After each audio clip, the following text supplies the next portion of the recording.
दोस्तों नमस्कार। स्वागत है आपका हमारे YouTube चैनल उद्देश्य क्लासेस में। दोस्तों हम लोग घटना चक्र जीएस पॉइंटर के तहत इन्वायरमेंट एंड इकोलॉजी सब्जेक्ट के तहत दोस्तों पहला चैप्टर ऑलरेडी कंप्लीट कर चुके हैं। ठीक है दोस्तों, यह हमारा इन्वायरमेंट एंड इकोलॉजी का दूसरा चैप्टर होगा जिसके तहत दोस्तों हम लोग पारिस्थितिकी देखेंगे। ठीक है, चलिए देखते हैं दोस्तों क्या कह रहा है हमारा। इसके तहत जो पहला पॉइंट है, ध्यान से देखिए, सारे पॉइंट बहुत ही इंपॉर्टेंट हैं। ठीक है दोस्तों, पहला पॉइंट देखते हैं क्या कह रहा है।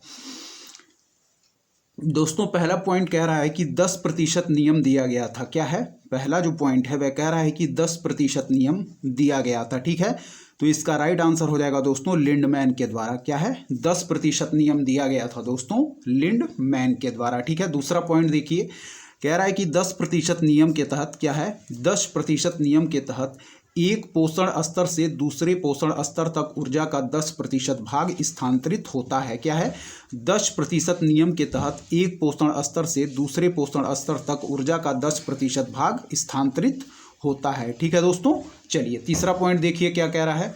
तीसरा पॉइंट कह रहा है दोस्तों, जीव से जैवमंडल तक जैविक संगठन का सही क्रम क्या है। ठीक है, देखिए यहाँ तीसरा पॉइंट कह रहा है कि जीव से जैवमंडल तक जैविक संगठन का सही क्रम क्या है। ठीक है, देखेंगे पहला है दोस्तों हमारा जनसंख्या। ठीक है, पहला है जनसंख्या, फिर है दोस्तों समुदाय। ठीक है, समुदाय से होगा दोस्तों पारिस्थितिक तंत्र और फिर हो जाएगा हमारा भूदृश्य। ठीक है, फिर देखेंगे जीव से जैवमंडल तक जैविक संगठन का सही क्रम क्या है। तो सबसे पहले हो जाएगा हमारा जनसंख्या, फिर हो जाएगा दोस्तों समुदाय, फिर हो जाएगा पारिस्थितिक तंत्र, फिर हो जाएगा भूदृश्य। ठीक है, जनसंख्या, समुदाय, पारिस्थितिक तंत्र और भूदृश्य। ठीक है, चौथा पॉइंट देखिए क्या कह रहा है।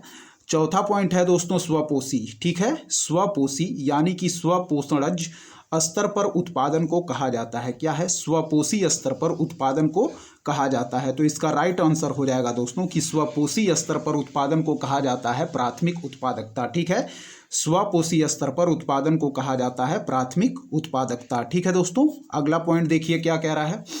अगला पॉइंट है दोस्तों कि परपोषी यानी कि विषम पोषणज स्तर के उत्पादन के संदर्भ में आता है। क्या है, परपोषी स्तर के उत्पादन के संदर्भ में आता है दोस्तों। तो इसका राइट आंसर हो जाएगा द्वितीय उत्पादकता। ठीक है, परपोषी यानी कि विषम पोषणज स्तर के उत्पादन के संदर्भ में आता है द्वितीय उत्पादकता। ठीक है, चलिए देखते रहिए, सारे पॉइंट इंपॉर्टेंट है दोस्तों। अगला पॉइंट देखेंगे, कह रहा है कि एक पारिस्थितिक तंत्र में ऊर्जा की मात्रा एक पोषण स्तर से अन्य स्तर में स्थानांतरण के पश्चात क्या होती है, घटती है। ठीक है, क्या कह रहा है, एक पारिस्थितिक तंत्र में ऊर्जा की मात्रा एक पोषण स्तर से अन्य में स्थानांतरण के पश्चात क्या होती है, घटती है। ठीक है, ध्यान से देखिएगा, यह पिछली बार की परीक्षाओं में पूछा जा चुका है, लिंडमैन का नियम। ठीक है, चलिए देखेंगे, अगले बढ़ेंगे अगले पॉइंट की तरफ। क्या है हमारा अगला पॉइंट, क्या कह रहा है।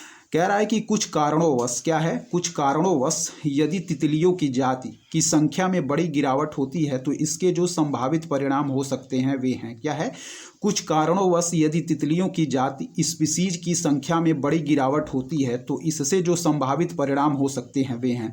तो पहला है दोस्तों, कुछ पौधों के परागण पर प्रतिकूल प्रभाव पड़ सकता है। क्या है, कुछ पौधों के परागण पर प्रतिकूल प्रभाव पड़ सकता है। फिर है, इसके कारण बर्रों, मकड़ियों और पक्षियों की कुछ प्रजातियों की समष्टि में गिरावट हो सकती है। ठीक है, पहला पॉइंट क्या कह रहा है, फिर देखें, कुछ पौधों के परागण पर प्रतिकूल प्रभाव पड़ सकता है। और दूसरा पॉइंट है, इसके कारण बर्रों, मकड़ियों और पक्षियों की कुछ प्रजातियों की समष्टि में गिरावट हो सकती है। ठीक है, तो याद रखिएगा। चलिए बढ़ेंगे अगले पॉइंट की तरफ दोस्तों। क्या है अगला पॉइंट, कह रहा है कि पारिस्थितिकी पारस्परिक संबंधों का अध्ययन है। क्या है, कह रहा है कि पारिस्थितिकी पारस्परिक संबंधों का अध्ययन है जीव और वातावरण के बीच। क्या है, पारिस्थितिकी पारस्परिक संबंधों का अध्ययन है जीव और वातावरण के बीच। ठीक है दोस्तों, याद रखिएगा कि पारिस्थितिकी पारस्परिक संबंधों का अध्ययन है जीव और वातावरण के बीच। चलिए अगला पॉइंट देखिए, कह रहा है जीव विज्ञान की एक शाखा है जिसमें जीव समुदायों तथा उनके वातावरण के मध्य पारस्परिक संबंधों का अध्ययन करते हैं। तो यह हो जाएगा दोस्तों पारिस्थितिकी। ठीक है, क्या है, जीव विज्ञान की एक शाखा है जिसमें जीव समुदायों तथा उनके वातावरण के मध्य पारस्परिक संबंधों का अध्ययन करते हैं। तो इसका राइट आंसर हो जाएगा पारिस्थितिकी। ठीक है दोस्तों, चलिए कह रहा है दोस्तों, क्या कह रहा है कि अर्नेस्ट हैकल ने पारिस्थितिकी शब्द का प्रयोग किया। क्या है? अर्नेस्ट हैकल ने पारिस्थितिकी शब्द का प्रयोग किया। तो कह रहा है कि ओकियोलॉजी के नाम से। क्या है? अर्नेस्ट हैकल ने पारिस्थितिकी शब्द का प्रयोग किया ओकियोलॉजी के नाम से। ठीक है दोस्तों, चलिए अगला देखिए, अगला पॉइंट देखते रहिए क्या कह रहा है दोस्तों। कह रहा है कि जीवधारियों के कार्बनिक और अकार्बनिक वातावरण और पारस्परिक संबंधों के अध्ययन को पारिस्थितिकी अथवा पारिस्थितिकी विज्ञान कहते हैं, यह बताया। क्या है? जीवधारियों के कार्बनिक और अकार्बनिक वातावरण और पारस्परिक संबंधों के अध्ययन को पारिस्थितिकी अथवा पारिस्थितिकी विज्ञान कहते हैं, यह बताया अर्नेस्ट हैकल ने। ठीक है, फिर देखिए, कह रहा है कि जीवधारियों के कार्बनिक और अकार्बनिक वातावरण और पारस्परिक संबंधों के अध्ययन को पारिस्थितिकी अथवा पारिस्थितिकी विज्ञान कहते हैं, यह बताया अर्नेस्ट हैकल ने। ठीक है दोस्तों, चलिए अगला देखिए। कह रहा है कि पारिस्थितिकी प्रकृति की संरचना एवं प्रक्रिया का अध्ययन है, यह बताया। क्या है? पारिस्थितिकी प्रकृति की संरचना एवं प्रक्रिया का अध्ययन है, यह बताया यूजीन ओडम ने। क्या है? पारिस्थितिकी प्रकृति की संरचना एवं प्रक्रिया का अध्ययन है, यह बताया दोस्तों यूजीन ओडम ने। क्या है? यह बताया यूजीन ओडम ने। चलिए अगला पॉइंट देखिए दोस्तों, क्या है? कह रहा है कि सर्वप्रथम पारिस्थितिकी तंत्र की संकल्पना प्रस्तावित की गई। क्या है? सर्वप्रथम पारिस्थितिकी तंत्र यानी कि इकोसिस्टम की संकल्पना प्रस्तावित की गई। तो इसका राइट आंसर हो जाएगा दोस्तों वर्ष 1935 में एजी टांसले के द्वारा। ठीक है, इकोलॉजी दिया गया था दोस्तों, याद रखिएगा इकोलॉजी शब्द का प्रयोग किया गया था अर्नेस्ट हैकल के द्वारा, और सर्वप्रथम पारिस्थितिकी तंत्र की संकल्पना प्रस्तावित की गई थी वर्ष 1935 में एजी टांसले के द्वारा। ठीक है दोस्तों, चलिए देखते जाइए क्या कह रहा है। कह रहा है कि पारिस्थितिकी तंत्र की विचारधारा को बायोसिनोसिस तथा माइक्रोकॉस्म कहा है। क्या है? पारिस्थितिकी तंत्र की विचारधारा को बायोसिनोसिस तथा माइक्रोकॉस्म कहा है कार्ल मोबियस तथा फोर्ब्स ने। क्या है? फिर देखिए, पारिस्थितिक तंत्र की विचारधारा को बायोसिनोसिस तथा माइक्रोकॉस्म कहा है कार्ल मोबियस तथा फोर्ब्स ने। ठीक है, अगला पॉइंट देखिए। कह रहा है प्रकृति की एक कार्यात्मक इकाई फंक्शनल यूनिट के रूप में जानी जाती है पारिस्थितिकी तंत्र। क्या है? प्रकृति की एक कार्यात्मक इकाई के रूप में जानी जाती है पारिस्थितिकी तंत्र। ठीक है दोस्तों, चलिए अगला पॉइंट देखिए। कह रहा है कि गहरी कार्बन वेधशाला यानी कि डीसीओ के संबंध में सही है। क्या है? गहरी कार्बन वेधशाला के संबंध में सही है। पहला पॉइंट है कि यह वैश्विक अनुसंधान कार्यक्रम पृथ्वी पर कार्बन की भूमिका को आगे बढ़ाने के लिए है। गहरी कार्बन वेधशाला के बारे में पहला पॉइंट कह रहा है कि यह वैश्विक अनुसंधान कार्यक्रम पृथ्वी पर कार्बन की भूमिका को आगे बढ़ाने के लिए है। ठीक है, फिर दूसरा पॉइंट हम देखेंगे क्या कह रहा है। दूसरा पॉइंट यहाँ देखिए दोस्तों, ऊपर कह रहा है कि यह गहरी माइक्रोबियल पारिस्थितिकी तंत्र के क्षेत्रीय अवलोकन के लिए है। क्या है? यह गहरी माइक्रोबियल पारिस्थितिकी तंत्र के क्षेत्रीय अवलोकन के लिए है। फिर से देखें, यह गहरी माइक्रोबियल पारिस्थितिकी तंत्र के क्षेत्रीय अवलोकन के लिए है। ठीक है, चलिए अगला पॉइंट देखिए दोस्तों, क्या कह रहा है। कह रहा है कि पारिस्थितिक तंत्र के संबंध में सही कथन है। क्या है? पारिस्थितिक तंत्र के संबंध में सही कथन है। ठीक है दोस्तों, तो पहला पॉइंट क्या कह रहा है कि पारिस्थितिकी तंत्र किसी निश्चित स्थान समय इकाई के समस्त जीवों तथा भौतिक पर्यावरण का प्रतिनिधित्व करता है। फिर कह रहा है कि यह एक कार्यशील इकाई है, और फिर कह रहा है कि इसकी अपनी उत्पादकता होती है। फिर देखिए, पारिस्थितिक तंत्र के संबंध में सही कथन है कि पारिस्थितिक तंत्र किसी निश्चित स्थान समय इकाई के समस्त जीवों तथा भौतिक पर्यावरण का प्रतिनिधित्व करता है। ठीक है, यह एक कार्यशील इकाई है और इसकी अपनी उत्पादकता होती है। ठीक है दोस्तों, चलिए देखते जाइए दोस्तों। फिर अगला पॉइंट हम देखेंगे क्या कह रहा है। कह रहा है कि पारिस्थितिक तंत्र के विषय में सही नहीं है। क्या है? पारिस्थितिक तंत्र के विषय में सही नहीं है। ठीक है, तो सही नहीं है दोस्तों कि यह एक बंद तंत्र होता है। ठीक है, यह एक बंद तंत्र होता है, यह सही नहीं है। ठीक है, चलिए देखिए अगला पॉइंट क्या कह रहा है दोस्तों। कह रहा है कि पारितंत्र इकोसिस्टम शब्द का सर्वोत्कृष्ट वर्णन है। क्या है? पारितंत्र इकोसिस्टम शब्द का सर्वोत्कृष्ट वर्णन है दोस्तों। तो इसका राइट आंसर हो जाएगा जीवों यानी कि ऑर्गेनिजम्स का समुदाय और साथ ही वह पर्यावरण जिसमें वे रहते हैं। क्या है? पारितंत्र शब्द का सर्वोत्कृष्ट वर्णन है दोस्तों जीवों, ऑर्गेनिज्म का समुदाय और साथ ही वह पर्यावरण जिसमें वे रहते हैं। ठीक है, चलिए अगला पॉइंट देखिए क्या कह रहा है कि किसी प्रजाति विशेष के पौधों या जीवों के रहने की सटीक जगह कहलाती है। क्या है? किसी प्रजाति विशेष के पौधों या जीवों के रहने की सटीक जगह कहलाती है। तो इसका राइट आंसर हो जाएगा दोस्तों आवास, यानी कि हैबिटेट। किसी प्रजाति विशेष के पौधों या जीवों के रहने की सटीक जगह कहलाती है आवास या हैबिटेट। ठीक है दोस्तों, चलिए अगला पॉइंट देखिए। कह रहा है कि किसी क्षेत्र के सभी जीवधारी तथा वातावरण में उपस्थित अजैव घटक संयुक्त रूप से निर्माण करते हैं पारितंत्र यानी इको सिस्टम का। क्या है? किसी क्षेत्र के सभी जीवधारी तथा वातावरण में उपस्थित अजैव घटक संयुक्त रूप से निर्माण करते हैं पारितंत्र का। ठीक है, ध्यान रखिएगा। चलिए अगला देखिए क्या कह रहा है कि वन, तालाब तथा खेत में कृत्रिम पारितंत्र हैं। क्या है? वन, तालाब तथा खेत में कृत्रिम पारितंत्र है। तो इसका राइट आंसर हो जाएगा दोस्तों खेत। ठीक है, फिर चलिए अगला पॉइंट देखेंगे। क्या कह रहा है कि वन, झील, धान के खेत तथा घास के मैदान में कृत्रिम पारिस्थितिक तंत्र है। क्या है? वन, झील, धान के खेत तथा घास के मैदान में कृत्रिम पारिस्थितिक तंत्र है। तो इसका राइट आंसर हो जाएगा धान का खेत। ठीक है, याद रखिएगा। कह रहा है कि वन, झील, धान के खेत तथा घास के मैदान में कृत्रिम पारिस्थितिक तंत्र है। तो धान का खेत। अगला पॉइंट देखिए, कह रहा है कि घास स्थल, वन तथा मरुस्थल उदाहरण है। क्या है? घास स्थल, वन तथा मरुस्थल उदाहरण है। तो स्थलीय पारिस्थितिक तंत्र के क्या है? उदाहरण है स्थलीय पारिस्थितिक तंत्र के घास स्थल, वन तथा मरुस्थल। ठीक है दोस्तों, चलिए बढ़ेंगे अगले पॉइंट की तरफ। देखिए अगला पॉइंट क्या कह रहा है कि झील, नदियां तथा समुद्र। क्या है? झील, नदियां तथा समुद्र, तालाब, ज्वारनदमुख आदि उदाहरण हैं। क्या है? झील, नदियां तथा समुद्र, तालाब, ज्वारनदमुख आदि उदाहरण हैं। तो जलीय पारिस्थितिक तंत्र के। ठीक है, जलीय पारिस्थितिक तंत्र के इसका बिल्कुल राइट आंसर हो जाएगा। ठीक है दोस्तों, चलिए अगला प्रश्न बढ़ेंगे, देखेंगे अगला पॉइंट क्या कह रहा है, ध्यान से देखते रहिए। कह रहा है कि कथन और कारण। ठीक है, कथन और कारण का प्रश्न है। कह रहा है कि पारिस्थितिकीय तंत्र के विविध अवयव आपस में एक दूसरे पर निर्भर नहीं है। क्या है? कह रहा है कि पारिस्थितिकीय तंत्र के विविध अवयव आपस में एक दूसरे पर निर्भर नहीं है। कारण क्या कह रहा है दोस्तों? कारण कह रहा है कि मानव क्रियाओं से वातावरण प्रभावित होता है। क्या है? मानव क्रियाओं से वातावरण प्रभावित होता है। तो ए गलत दिया गया है दोस्तों, किंतु आर सही है। ठीक है, ए गलत है किंतु आर सही है। अगला पॉइंट देखें। कह रहा है कि समुदायों का पूर्ण क्रम। क्या है? समुदायों का पूर्ण क्रम जो क्रमशः एक निश्चित स्थान पर बदलता है कहलाता है। क्या है? समुदायों का पूर्ण क्रम जो क्रमशः एक निश्चित स्थान पर बदलता है कहलाता है सीयर। ठीक है, याद रखिएगा क्या कह रहा है। कह रहा है कि समुदायों का पूर्ण क्रम जो क्रमशः एक निश्चित स्थान पर बदलता है कहलाता है सीयर। ठीक है दोस्तों, चलिए अगला पॉइंट देखिए क्या कह रहा है। कह रहा है कि किसी निश्चित क्षेत्र में प्राणियों की संख्या की सीमा जिसे पर्यावरण समर्थन कर सकता है कहलाती है। क्या है?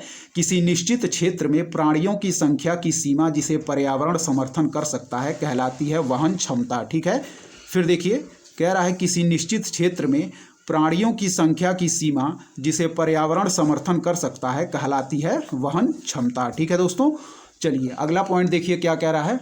अगला पॉइंट है हमारा कि बिना पर्यावरण की रुकावट के प्रजनन की क्षमता कहलाती है। क्या है? यहाँ देखिए कि बिना पर्यावरण की रुकावट के प्रजनन की क्षमता कहलाती है दोस्तों जैविक विभव। क्या है? Biotic potential. क्या है? बिना पर्यावरण की रुकावट के प्रजनन की क्षमता कहलाती है क्या है? जैविक विभव, यानी कि बायोटिक पोटेंशियल। ठीक है दोस्तों, चलिए अगला देखिए अगला पॉइंट क्या कह रहा है। कह रहा है कि एक पद जो केवल जीव द्वारा ग्रहण किए गए द्विक स्थान का ही नहीं बल्कि जीवों के समुदाय में उसकी कार्यात्मक भूमिका का भी वर्णन करता है क्या कहलाता है? फिर देखेंगे। कह रहा है एक पद जो केवल जीव द्वारा ग्रहण किए गए द्विक स्थान का ही नहीं बल्कि जीवों के समुदाय में उसकी कार्यात्मक भूमिका का भी वर्णन करता है कहलाता है दोस्तों पारिस्थितिक कर्मता। क्या है?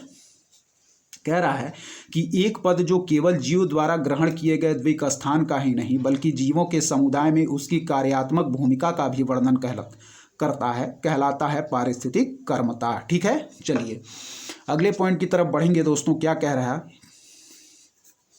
कह रहा है कि पृथ्वी के सर्वाधिक क्षेत्र पर फैला हुआ पारिस्थितिक तंत्र है तो सामुद्रिक पारिस्थितिक तंत्र। ठीक है, पृथ्वी के सर्वाधिक क्षेत्र पर फैला हुआ पारिस्थितिक तंत्र है सामुद्रिक पारिस्थितिक तंत्र। फिर कह रहा है कि पृथ्वी पर विद्यमान जलमंडल यानी कि हाइड्रोस्फीयर में समुद्री जल होता है। क्या है, पृथ्वी पर विद्यमान जो जलमंडल यानी कि हाइड्रोस्फीयर है में समुद्री जल होता है लगभग 97% भाग। ठीक है, लगभग 97% भाग जो हमारा पृथ्वी पर विद्यमान जलमंडल है उसमें समुद्री जल होता है। ठीक है, कह रहा है यदि वर्षा वन और उष्णकटिबंधीय वन पृथ्वी के फेफड़े हैं तो निश्चित ही इसके गुर्दे हैं तो कौन, आर्द्र भूमियाँ। ठीक है दोस्तों, वेटलैंड्स। क्या है, यदि वर्षा वन और उष्णकटिबंधीय वन पृथ्वी के फेफड़े हैं तो निश्चित ही इसके गुर्दे हैं आर्द्र भूमियाँ। ठीक है दोस्तों, चलिए आगे के पॉइंट देखेंगे क्या दिया गया है, ध्यान से देखते रहिए, सारे प्रश्न बहुत ही इंपॉर्टेंट हैं दोस्तों। चलिए दोस्तों देखते हैं क्या कह रहा है हमारा अगला पॉइंट। यहाँ देखिए, कह रहा है कि समुद्री जल में सर्वाधिक व्याप्त लवण है। क्या है, समुद्री जल में सर्वाधिक व्याप्त लवण है तो इसका राइट आंसर हो जाएगा दोस्तों सोडियम क्लोराइड। क्या है, समुद्री जल में सर्वाधिक व्याप्त लवण है तो इसका राइट आंसर हो जाएगा दोस्तों सोडियम क्लोराइड। ठीक है, फिर कह रहा है कि पारिस्थितिक संतुलन बनाए रखने में मदद करता है। क्या है, पारिस्थितिक संतुलन बनाए रखने में मदद करता है तो वनारोपण करता है दोस्तों। ठीक है, याद रखिएगा, वर्षा जल प्रबंधन तथा जैव मंडल भंडार। ठीक है, क्या है, पारिस्थितिक संतुलन बनाए रखने में मदद करता है दोस्तों, क्या है, वनारोपण, वर्षा जल प्रबंधन तथा जैव मंडल भंडार। ठीक है, अगला पॉइंट देखिए, कह रहा है कि वन्य जीव संरक्षण। क्या है, वन्य जीव संरक्षण एवं पर्यावरण में व्याप्त प्रदूषण का निवारण मददगार है। क्या है, वन्य जीव संरक्षण एवं पर्यावरण में व्याप्त प्रदूषण का निवारण मददगार है पर्यावरणीय संतुलन बनाए रखने में। ठीक है दोस्तों, चलिए अगला पॉइंट देखिए, कह रहा है मानव गतिविधियों से परिवर्तित पर्यावरण कहलाता है। क्या है, मानव गतिविधियों से परिवर्तित पर्यावरण कहलाता है एंथ्रोपोजेनिक पर्यावरण। ठीक है, क्या है, मानव गतिविधियों से परिवर्तित पर्यावरण कहलाता है एंथ्रोपोजेनिक पर्यावरण। ठीक है दोस्तों, चलिए अगला देखिए, कह रहा है कि भारत में पारिस्थितिक असंतुलन का एक प्रमुख कारण है। क्या है, भारत में पारिस्थितिक असंतुलन का एक प्रमुख कारण है तो दोस्तों वनोन्मूलन। ठीक है, फिर है कि वह कार्य जिससे पारिस्थितिक संतुलन बिगड़ता है। क्या है, वह कार्य जिससे पारिस्थितिक संतुलन बिगड़ता है तो वह है दोस्तों वृक्ष काटना। ठीक है, वृक्ष काटना। चलिए देखते जाइए, अगला प्रश्न देखेंगे क्या कह रहा है, देखते जाइए ध्यान से।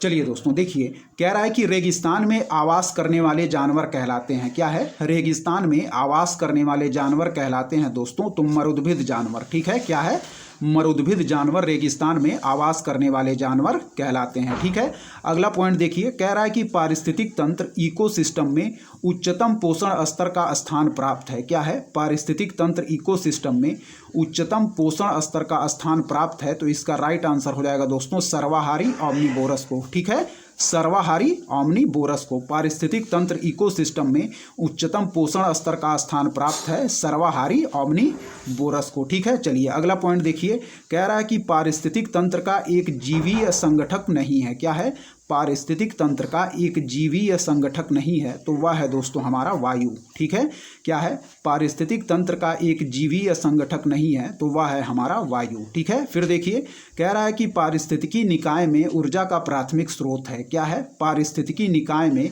ऊर्जा का प्राथमिक स्रोत है दोस्तों तो वह है सौर ऊर्जा। ठीक है, पारिस्थितिक निकाय में ऊर्जा का प्राथमिक स्रोत है तो वह है दोस्तों सौर ऊर्जा। ठीक है, चलिए अगला देखिए दोस्तों क्या कह रहा है, कह रहा है कि पारितंत्र में खाद्य श्रृंखलाओं के संदर्भ में जिस प्रकार के जीव अपघटक जीव कहलाते हैं वह हैं कवक और जीवाणु। क्या है, पारितंत्र में खाद्य श्रृंखलाओं के संदर्भ में जिस प्रकार के जीव अपघटक जीव कहलाते हैं वह हैं दोस्तों कवक और जीवाणु। ठीक है, चलिए देखिए अगला पॉइंट क्या कह रहा है, ध्यान से देखते रहिए, सारे प्रश्न बहुत ही इंपॉर्टेंट हैं दोस्तों। चलिए देखते हैं, कह रहा है कि अपघटक वे जीव होते हैं जो अपक्षय या सड़न की प्रक्रिया को तेज करते हैं। क्या है, अपघटक वे जीव होते हैं जो अपक्षय या सड़न की प्रक्रिया को तेज करते हैं जिससे पुनः चक्रीकरण हो सके। किसका, तो पोषक तत्वों का। ठीक है दोस्तों, कह रहा है अपघटक वे जीव होते हैं जो अपक्षय या सड़न की प्रक्रिया को तेज करते हैं जिससे पुनः चक्रीकरण हो सके पोषक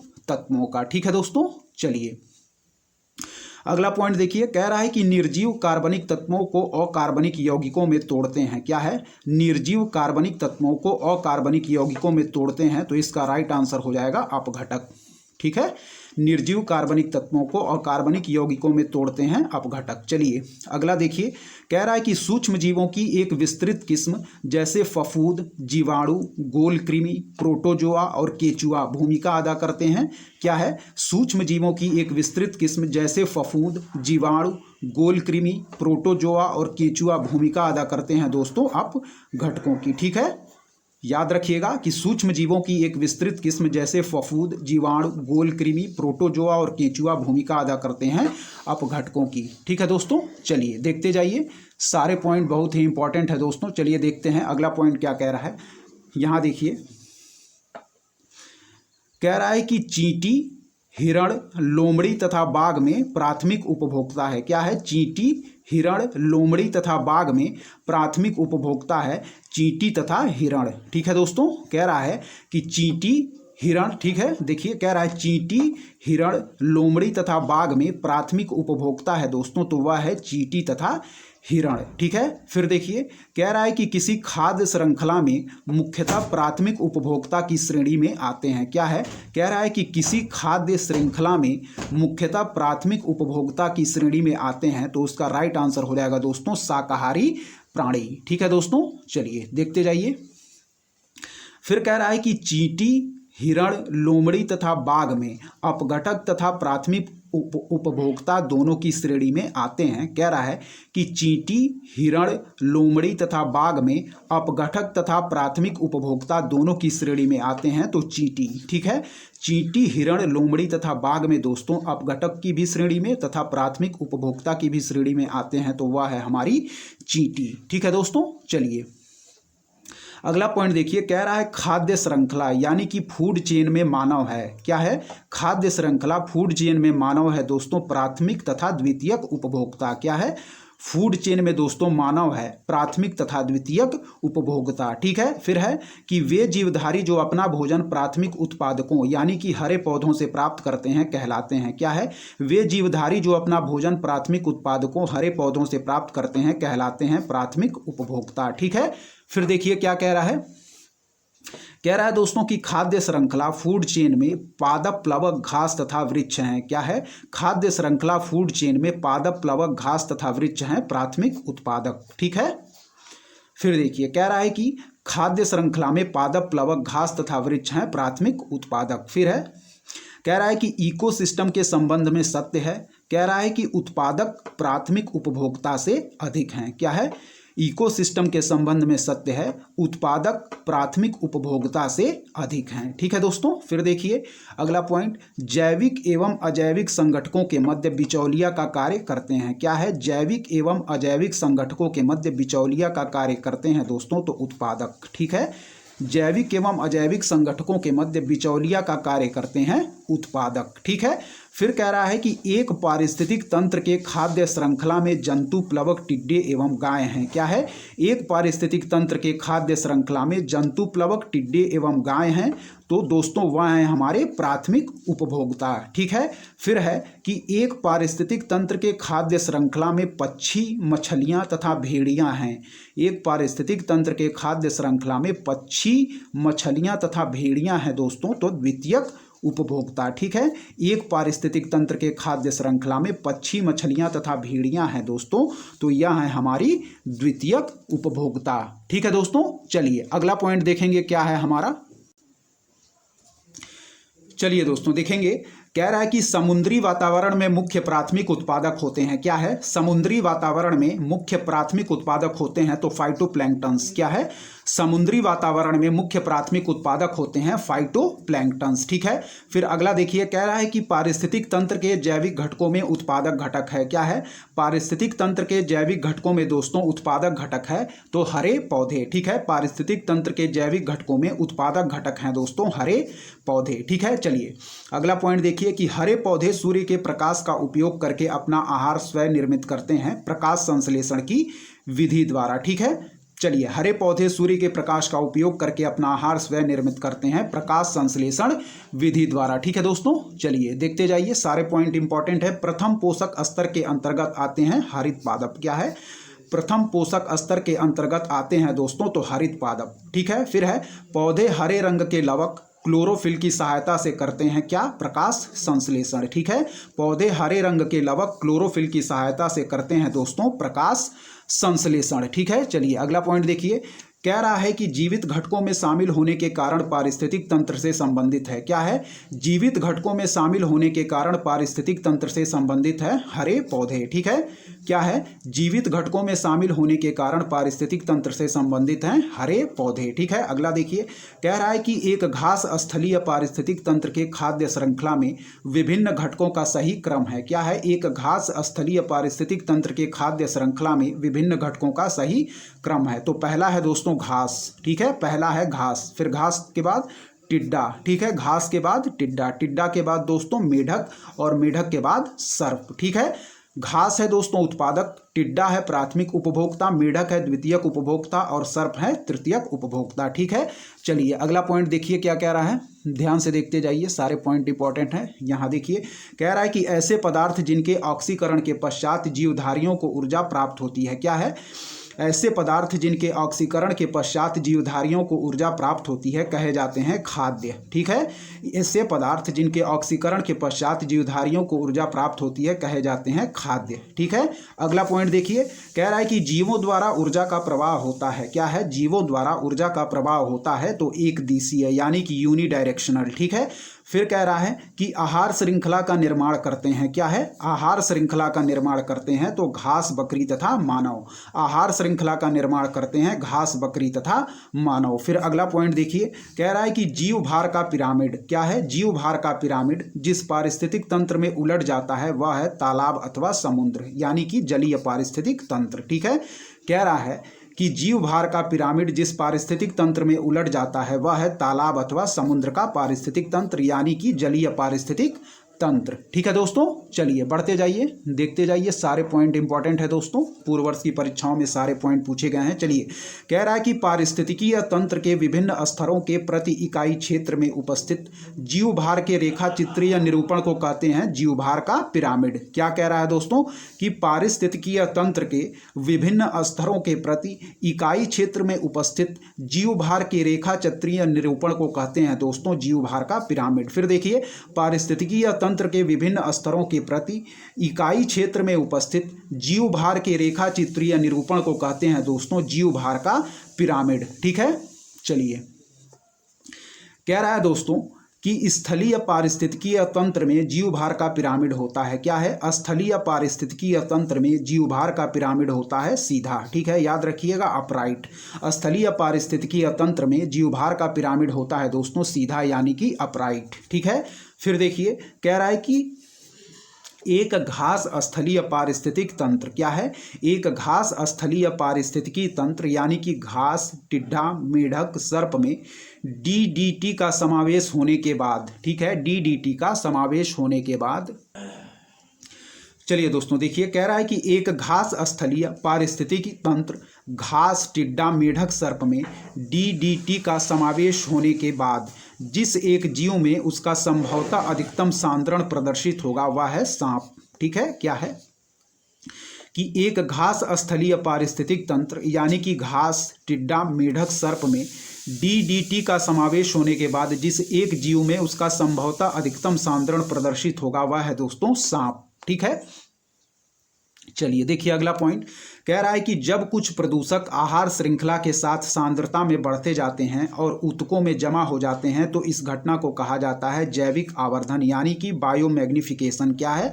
जब कुछ प्रदूषक आहार श्रृंखला के साथ सांद्रता में बढ़ते जाते हैं और ऊतकों में जमा हो जाते हैं तो इस घटना को हम कहते हैं जैविक आवर्धन यानी कि बायोमैग्निफिकेशन। ठीक है दोस्तों, फिर कह रहा है कि डीडीटी जैसे प्रदूषक होते हैं। क्या है? डीडीटी जैसे प्रदूषक होते हैं दोस्तों तो यह होते हैं जैव अनिम्नीकरणीय यानी कि नॉन बायोडिग्रेडेबल। ठीक है, तो डीडीटी जैसे प्रदूषक होते हैं दोस्तों जैव अनिम्नीकरणीय यानी कि नॉन बायोडिग्रेडेबल। ठीक है दोस्तों, चलिए यहाँ देखें, कह रहा है कि नीम, अमलतास, पीपल तथा यूकलिप्टिस में वह जो पारिस्थितिक मित्र नहीं है। क्या है? नीम, अमलतास, पीपल तथा यूकलिप्टिस में वह जो पारिस्थितिकी मित्र नहीं है तो वह है दोस्तों हमारा यूकलिप्टिस। ठीक है।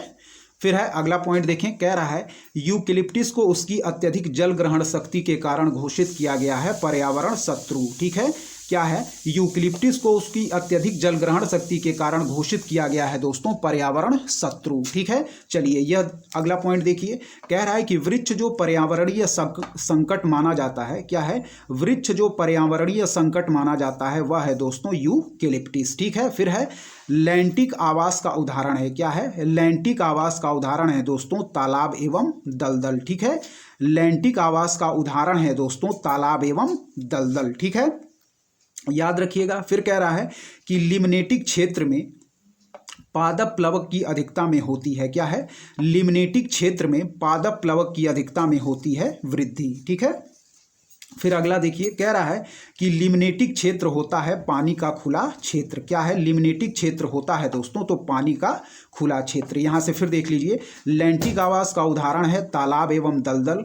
लिम्नेटिक क्षेत्र में पादप प्लवक की अधिकता में होती है वृद्धि। फिर है लिम्नेटिक क्षेत्र होता है दोस्तों पानी का खुला क्षेत्र। ठीक है दोस्तों। चलिए अगला पॉइंट देखेंगे क्या दिया गया है। चलिए दोस्तों देखते हैं, कह रहा है क्या है, देखिए कह रहा है कि स्थिर जल के आवास लैंटिक आवास के अंतर्गत आते हैं। इनके उदाहरण है। क्या है? स्थिर जल के आवास लैंटिक आवास के अंतर्गत आते हैं। इनके उदाहरण हैं आर्द्र भूमि, तालाब, झील और जलाशय। क्या है?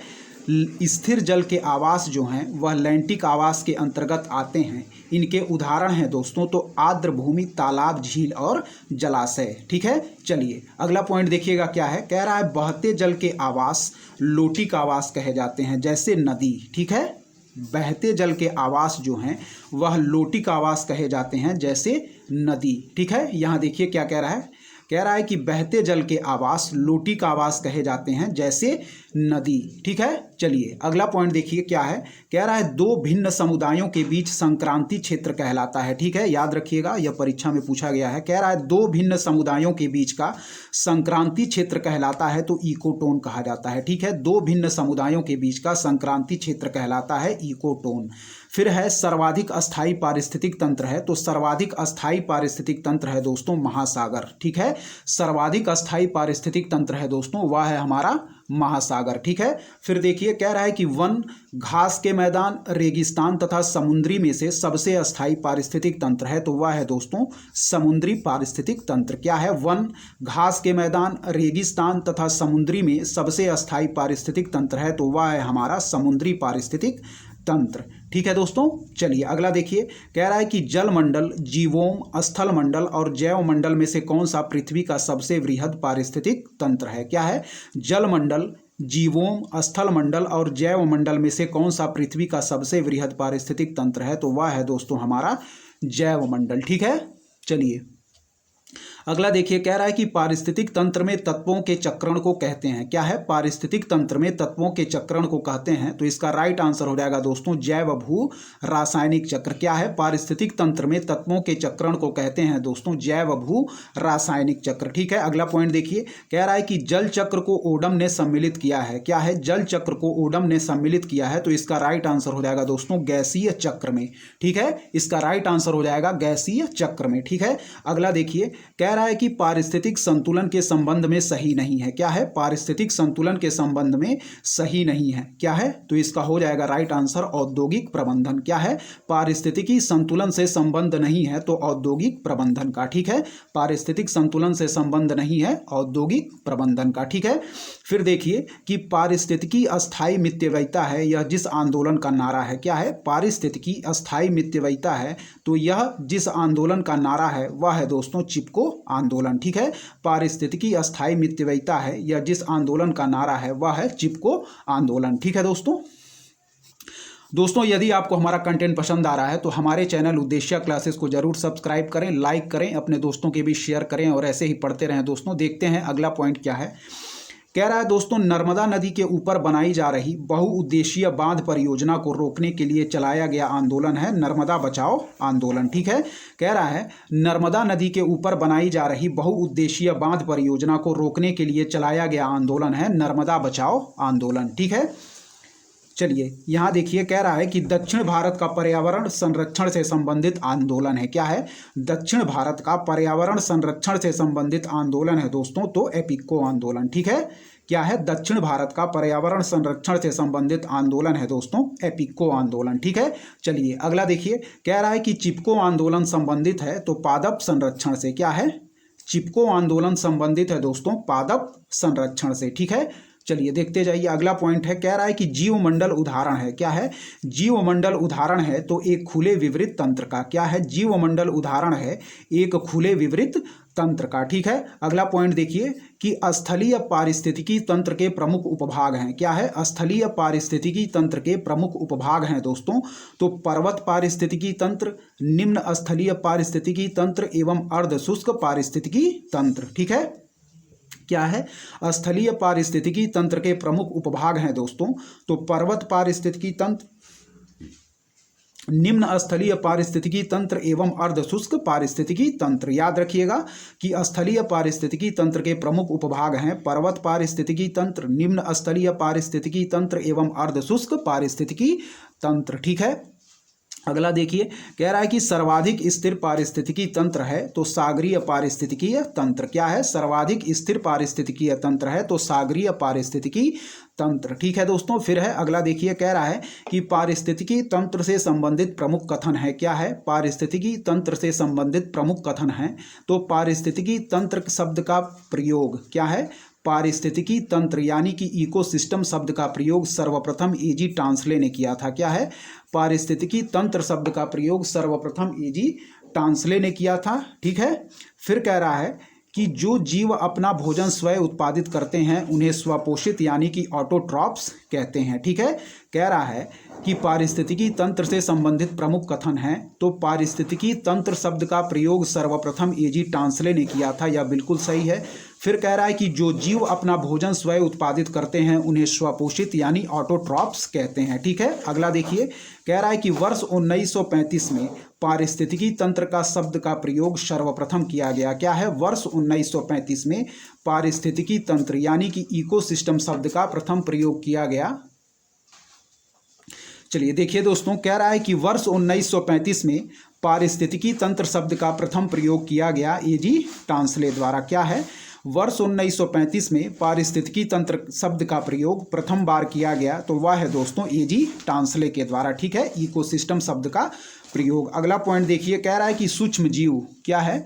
सूक्ष्म जीव जो मृत पौधों, जंतुओं और अन्य जैविक पदार्थों को सड़ा गलाकर वियोजित करते हैं कहलाते हैं वियोजक या अपघटक। ठीक है, कहते हैं वियोजक या अपघटक। कह रहा है कि सूक्ष्म जीव जो मृत पौधों, जंतुओं और अन्य जैविक पदार्थों को सड़ा गलाकर वियोजित करते हैं कहलाते हैं वियोजक या अपघटक। ठीक है दोस्तों, चलिए अगला देखेंगे क्या है। कह रहा है कि झील, घास स्थल, मैनग्रोव तथा महासागर पारितंत्रों की घटती उत्पादकता का सही अनुक्रम है। क्या है? झील, घास स्थल, मैनग्रोव तथा महासागर पारितंत्रों की घटती उत्पादकता का सही अनुक्रम है तो सबसे पहले हो जाएगा दोस्तों मैनग्रोव। ठीक है, फिर हो जाएगा दोस्तों घास स्थल, फिर हो जाएगा झील और फिर हो जाएगा दोस्तों महासागर। ठीक है, फिर देखिए झील, घास स्थल, मैनग्रोव तथा महासागर पारितंत्रों की घटती उत्पादकता का सही अनुक्रम है तो सबसे पहले हो जाएगा मैनग्रोव, फिर हो जाएगा घास स्थल, फिर हो जाएगा झील, फिर हो जाएगा दोस्तों महासागर। ठीक है, मैनग्रोव, घास स्थल, झील तथा महासागर। ठीक है, अगला पॉइंट देखिए कह रहा है कि अधिक विविधता वाले पारितंत्र। क्या है? अधिक विविधता वाले पारितंत्र की उत्पादकता भी होगी अधिक। क्या है? अधिक विविधता वाले पारितंत्र की उत्पादकता भी होगी दोस्तों अधिक। ठीक है, फिर देखिए अगला पॉइंट क्या कह रहा है। कह रहा है कि खाद्य श्रृंखला उस क्रम का निदर्शन करती है जिसमें जीवों की एक श्रृंखला एक दूसरे के आहार द्वारा होती है पोषित। क्या है? खाद्य श्रृंखला उस क्रम का निदर्शन करती है जिसमें जीवों की एक श्रृंखला एक दूसरे के आहार द्वारा होती है पोषित। ठीक है दोस्तों, चलिए अगला पॉइंट देखिए क्या है। अगला पॉइंट कह रहा है कि पोषक स्तर बनते हैं। क्या है? पोषक स्तर बनते हैं तो खाद्य श्रृंखला में जीवों के संबद्ध होने से। क्या है? पोषक स्तर बनते हैं दोस्तों खाद्य श्रृंखला में जीवों के संबद्ध होने से। ठीक है, पोषक स्तर बनते हैं खाद्य श्रृंखला में जीवों के संबद्ध होने से। ठीक है दोस्तों, चलिए देखते हैं क्या है हमारा अगला पॉइंट। चलिए दोस्तों देखिए, यहाँ कह रहा है कि पारिस्थितिकी तंत्र में क्या है, पारिस्थितिकी तंत्र में ऊर्जा का अंतरण क्रमबद्ध स्तरों की एक श्रृंखला में होता है जिसे कहते हैं खाद्य श्रृंखला। क्या है? पारिस्थितिकी तंत्र में ऊर्जा का अंतरण क्रमबद्ध स्तरों की एक श्रृंखला में होता है जिसे कहते हैं खाद्य श्रृंखला। क्या है? पारिस्थितिकी तंत्र में ऊर्जा का अंतरण क्रमबद्ध स्तरों की एक श्रृंखला में होता है जिसे कहते हैं दोस्तों खाद्य श्रृंखला। ठीक है दोस्तों, चलिए अगला पॉइंट देखेंगे, देखते जाइए। कह रहा है कि जैव मंडलीय पारिस्थितिकी तंत्र में ऊर्जा का प्रवाह होता है एक दिशीय। क्या है? जैव मंडलीय पारिस्थितिकी तंत्र में ऊर्जा का प्रवाह होता है दोस्तों तो एक दिशीय होता है। ठीक है, फिर है देखिए, कह रहा है ऊर्जा का ना तो सृजन हो सकता है और ना ही उसे नष्ट किया जा सकता है। यह एक स्वरूप से दूसरे स्वरूप में परिवर्तित हो सकती है। इसको कहते हैं ऊष्मागतिकी के पहले नियम के अनुसार। ठीक है, कह रहा है ऊर्जा का ना तो सृजन हो सकता है और ना ही उसे नष्ट किया जा सकता है। यह एक स्वरूप से दूसरे स्वरूप में परिवर्तित हो सकती है ऊष्मागतिकी के पहले नियम के अनुसार। ठीक है, चलिए अगला पॉइंट देखिएगा दोस्तों क्या कह रहा है। अगला पॉइंट ध्यान से देखते जाइए। कह रहा है कि प्रथम पोषण स्तर से द्वितीय पोषण स्तर तथा द्वितीय पोषण स्तर से तृतीय पोषण स्तर पर उपलब्ध ऊर्जा की मात्रा घटती जाती है। ठीक है, क्या है? प्रथम पोषण स्तर से द्वितीय पोषण स्तर तथा द्वितीय पोषण स्तर से तृतीय पोषण स्तर पर उपलब्ध ऊर्जा की मात्रा क्या होती है? घटती जाती है। ठीक है, अगला पॉइंट देखिए, कह रहा है कि विभिन्न पारिस्थितिक तंत्रों में क्या है, विभिन्न पारिस्थितिक तंत्रों में उत्पादकों की सकल उत्पादकता का वह भाग जो शाकाहारियों द्वारा स्वांगीकृत हो पाता है लगभग 10% भाग। क्या है? विभिन्न पारिस्थितिक तंत्रों में उत्पादकों की सकल उत्पादकता का वह भाग जो शाकाहारियों द्वारा स्वांगीकृत हो पाता है लगभग 10% भाग। ठीक है, फिर देखिए, विभिन्न पारिस्थितिक तंत्रों में उत्पादकों की सकल उत्पादकता का वह भाग जो शाकाहारियों द्वारा स्वांगीकृत हो पाता है लगभग 10% भाग। ठीक है, चलिए अगला पॉइंट देखिए। सर्वप्रथम गहन पारिस्थितिकी यानी कि डीप इकोलॉजी शब्द का प्रयोग किया अर्नीज नेस ने। क्या है? सर्वप्रथम गहन पारिस्थितिकी यानी कि डीप इकोलॉजी शब्द का प्रयोग किया अर्नीज नेस ने। तो सर्वप्रथम गहन पारिस्थितिकी यानी कि डीप इकोलॉजी शब्द का प्रयोग किया अर्नीज नेस ने। ठीक है, चलिए कह रहा है कि पारिस्थितिकी संक्रमण अवधारणा का सर्वप्रथम प्रयोग किया गया। क्या है? पारिस्थितिकी संक्रमण अवधारणा का सर्वप्रथम प्रयोग किया गया तो बेनेट द्वारा। क्या है? पारिस्थितिकी संक्रमण अवधारणा का सर्वप्रथम प्रयोग किया गया तो बेनेट द्वारा। ठीक है, कह रहा है पारिस्थितिकी संक्रमण अवधारणा का सर्वप्रथम प्रयोग किया गया तो बेनेट द्वारा। ठीक है, चलिए अगला देखिए। कह रहा है कि पारिस्थितिकी नीचे आला की संकल्पना को प्रतिपादित किया गया ग्रीनले ने। क्या है? पारिस्थितिकी नीचे। ठीक है, पारिस्थितिकी नीचे की संकल्पना को प्रतिपादित किया था तो ग्रीनले ने। ठीक है, पारिस्थितिकी नीचे की संकल्पना को प्रतिपादित किया था दोस्तों ग्रीनले ने। ठीक है, पारिस्थितिकी नीचे की संकल्पना को। ठीक है, चलिए कह रहा है कि पारिस्थितिकीय पदछाप के माप की इकाई है। ठीक है, क्या है? पारिस्थितिकीय पदछाप के माप की इकाई है भूमंडलीय हेक्टेयर। ठीक है, क्या है?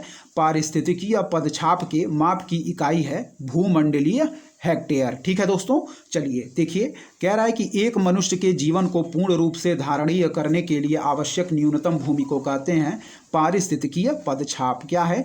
एक मनुष्य के जीवन को पूर्ण रूप से धारणीय करने के लिए आवश्यक न्यूनतम भूमि को कहते हैं पारिस्थितिकीय पदछाप। ठीक है, एक मनुष्य के जीवन को पूर्ण रूप से धारणीय करने के लिए आवश्यक न्यूनतम भूमि को कहते हैं पारिस्थितिकीय पदछाप। ठीक है, अगला पॉइंट देखिए दोस्तों। कह रहा है कि अविवेकशील जीवन शैली जिसमें पारिस्थितिक तंत्र के घटकों यथा जल, ऊर्जा इत्यादि का आवश्यकता से अधिक दोहन किया जाता है बढ़ा देती है पदछाप के आकार को। क्या है?